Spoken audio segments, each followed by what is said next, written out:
주께로 가오니 나의 발길하도록 동행하소서. 세상 불이 아니란가 모든 명예버리고 험한 길 가는 동안 나와 동행하소서. 주께로 가까이 주께로 가오니 나의 발길 다가도록 나와 동행하소서.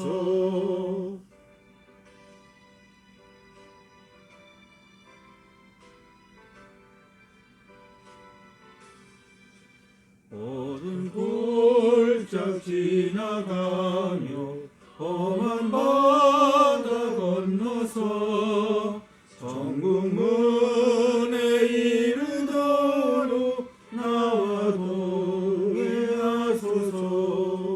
주께로 가까이 주께로 가오니 나의 발길 나가도록 나와 동행하소서.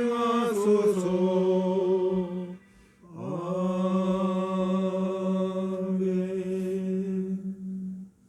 우리 김경준 권사님 기도해 주시겠습니다. 아, 이거 순종하세요. 살아계신 주님 감사합니다.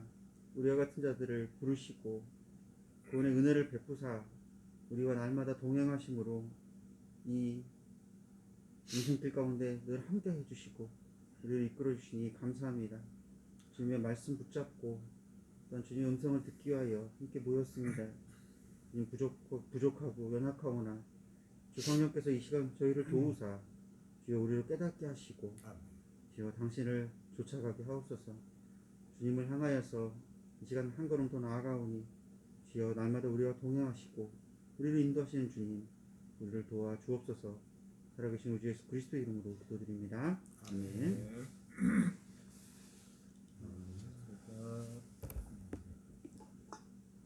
13장에서 19장 했고요.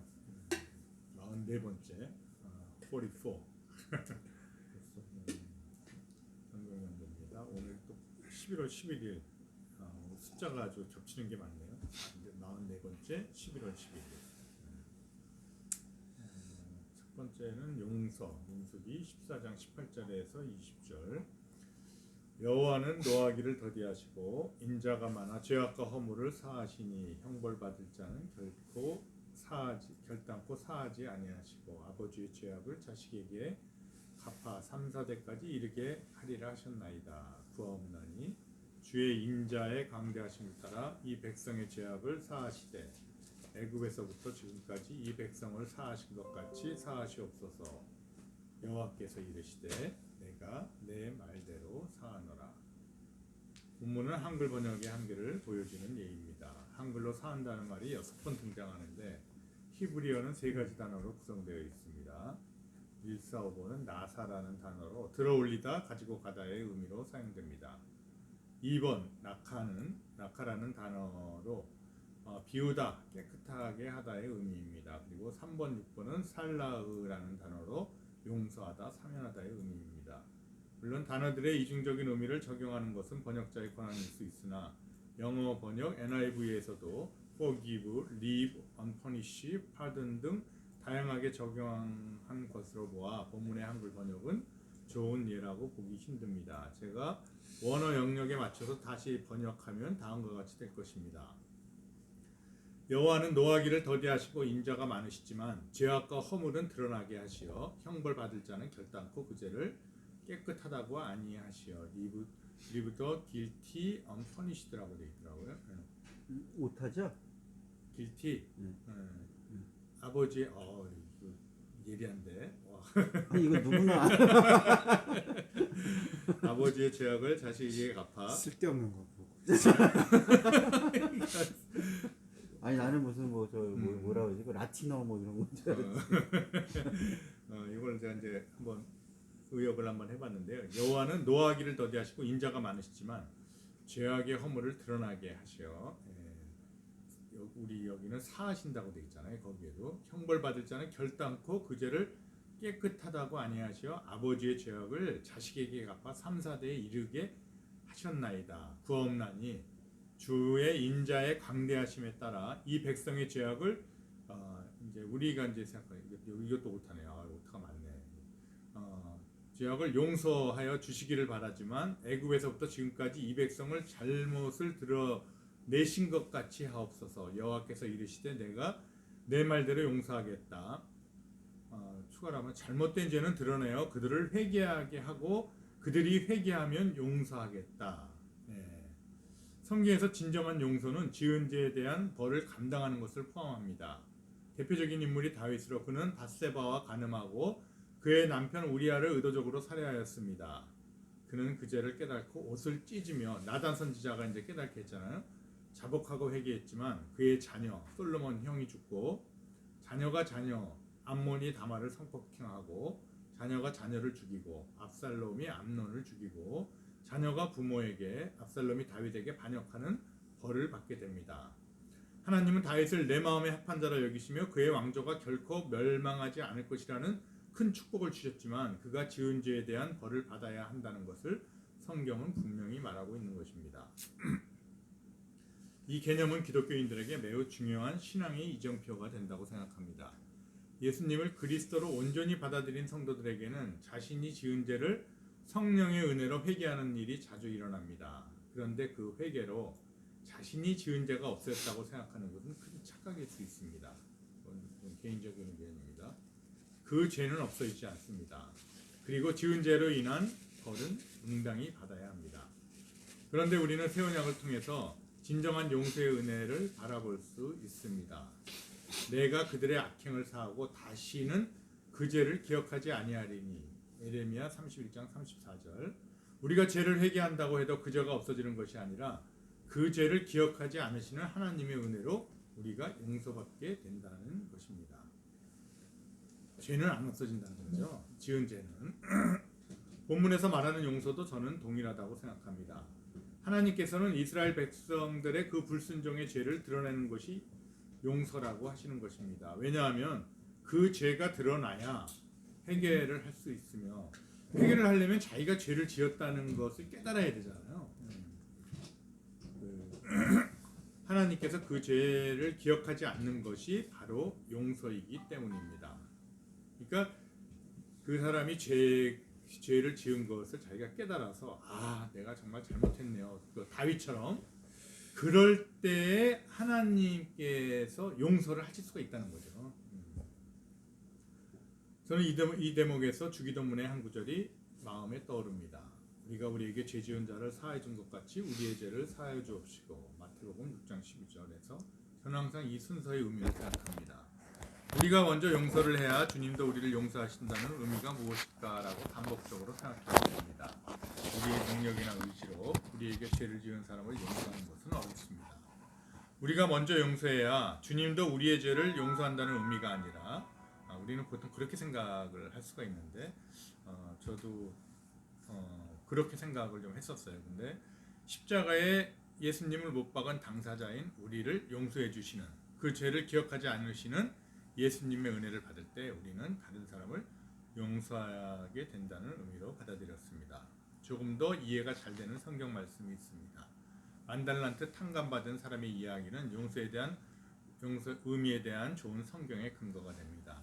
상상할 수 없는 큰 금액 만달란트를 데나리온으로 하면 5천만 데나리온이고 1데나리온이 하루 임금으로 해서 10만 원 계산하면 5조더라고요. 5조를 탕감받은 사람이 100데나리온 1000만 원을 빚진 자를 용서하지 못한다는 이야기를 보면서 우리는 그 사람을 파렴치한 정도로 단정합니다. 어떻게 저럴 수 있냐? 과연 그럴까요? 우리는 어떤가요? 멸망당할 수밖에 없는 죄인인 우리를 구원하시기 위해서 인간의 몸으로 오신 성자 예수님을 십자가에 못 박은 당사자들이 바로 우리입니다. 우리는 모두 10,000달란트의 빚을 탕감받은 자들이 분명합니다. 그런 당신에게 100데나리온 1,000,000원을 빚지고 갚지 않은 사람이 있다면 당신은 그를 용서할 수 있습니까? 본문도 동일한 관점에서 바라볼 수 있습니다. 이스라엘 백성들이 애굽에서 그들을 구원하는 하나님의 은혜를 온전히 바라볼 수 있도록 모세는 기도하고 있는 것입니다. 단순히 그들이 지은 잘못을 용서해달라고 하는 것이 아니라 그들이 하나님의 그 크신 은혜를 깨닫고 그 은혜를 통하여 현실의 작은 일에 매이지 않도록 해달라고 기도하고 있는 것입니다. 그들은 작은 거에 너무 연연하잖아요. 목마르면은 그냥 또 그거 하고 염탐하고 왔는데 그들 거기 있는 사람들이 거인이다 그러니까 또 절망하고. 우리는 우리의 능력으로 다른 사람을 온전히 용서할 수 없습니다. 그러나 우리가 예수 그리스도의 은혜를 온전히 깨달을 때 우리는 현실의 고난과 굴레에서 자유로울 수 있으며 저절로 다른 사람을 용서하게 될 것입니다.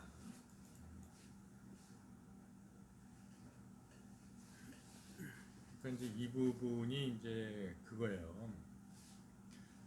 저도 뭐 똑같이 해당이 되는데 우리는 말로는 예수님의 은혜, 예수님께서 우리가 예수님을 십자가에 못 받았고 그 예수님이 우리에게 오셔서 우리의 죄 때문에 대신 돌아가시고 이거를 너무너무 잘하는데 마음으로는 못 느낀다는 거죠.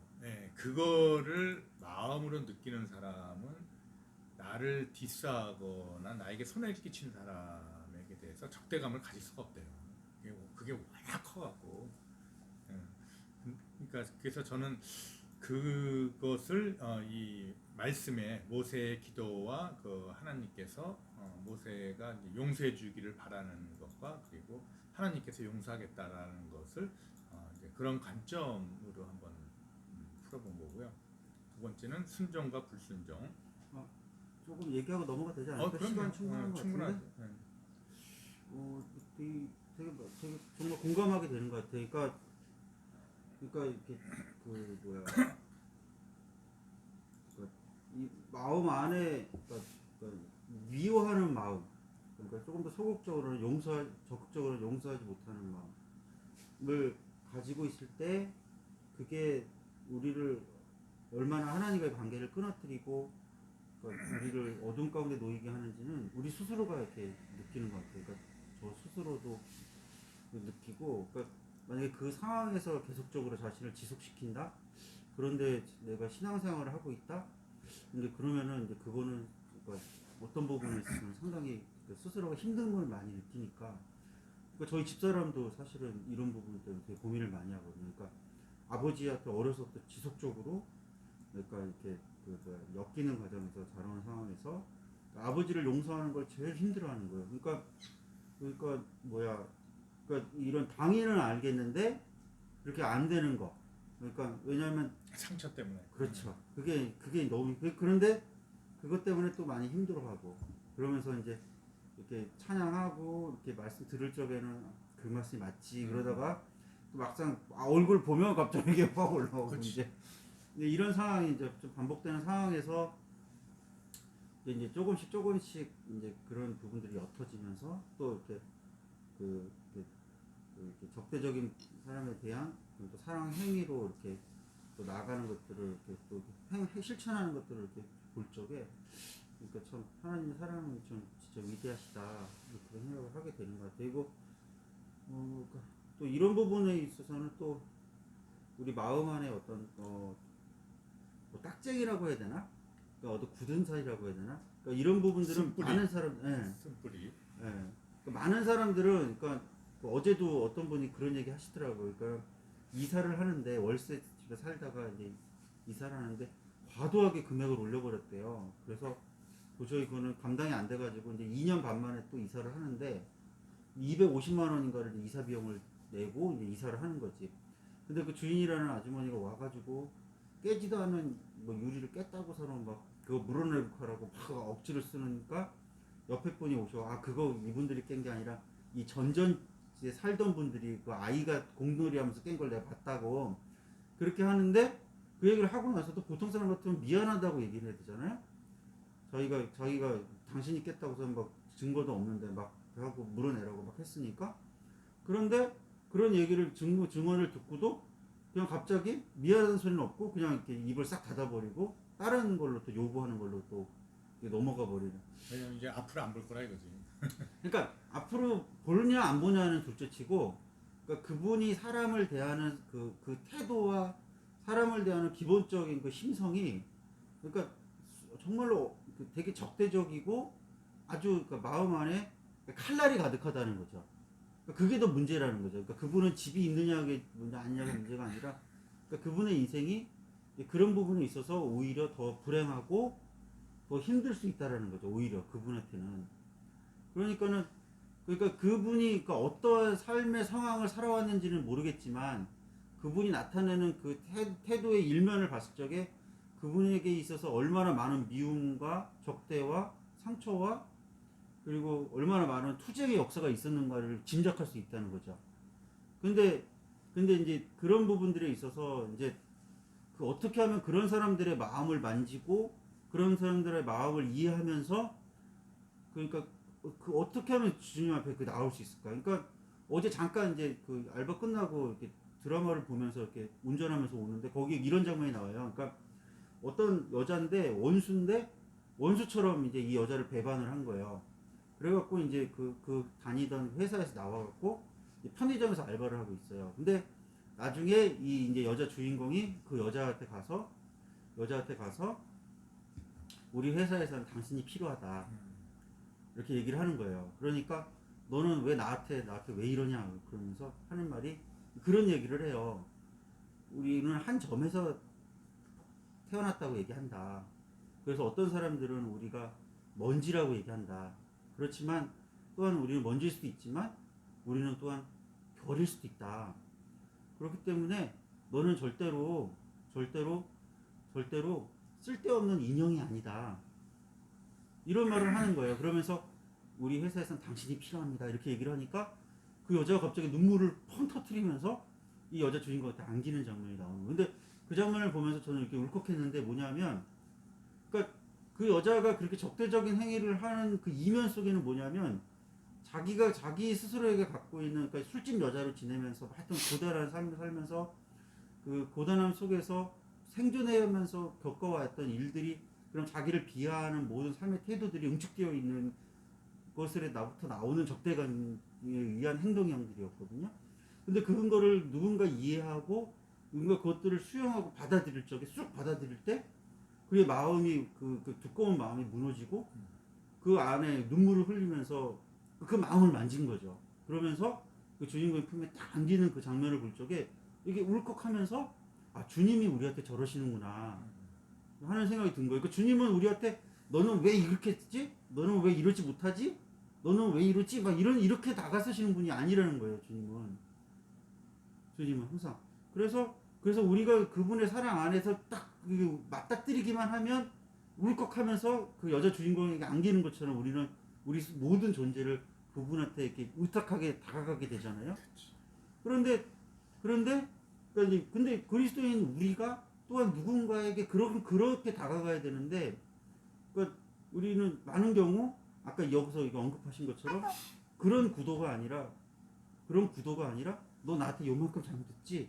너도 이만큼 나는 너를 이렇게 할 수 없어. 뭐 이러면서 적대적인 태도로 나아가는.